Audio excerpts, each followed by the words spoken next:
வணக்கம். நாணய களஞ்சியம் உங்களை அன்புடன் வரவேற்கிறேன். வருடம் 1988 முதல் 1998 வரை வெளியான 10 பைசா நாணயம். 2 வருடம் பிழை நாணயம் உள்ளது. மதிப்பு 10 பைசா. உலோகம் பெரட்டிக் ஸ்டெயின்லெஸ் ஸ்டீல்.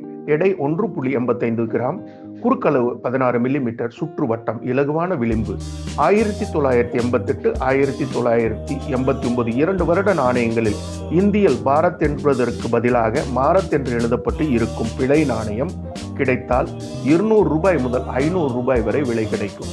இந்த நாணயம் 1988 89 2 வருடங்கள் இது போன்ற பிழை நாணயங்கள் பார்வையில் உள்ளது. உங்கள் வீட்டில் உள்ள பழைய நாணயங்களை தேடி பாருங்கள். கிடைத்தால் உங்கள் அதிர்ஷ்டம். 1988 வருடம் 5 நாணய சாலையிலும் 1989 வருடம் 4 நாணய சாலையிலும் இந்த நாணயங்கள் உருவாக்கப்பட்டன. இவைகளில் கல்கத்தா நாணய சாலை, ஒட்டாவா நாணய சாலை நாணயம் விலை மதிப்பு கூடியதாகும்.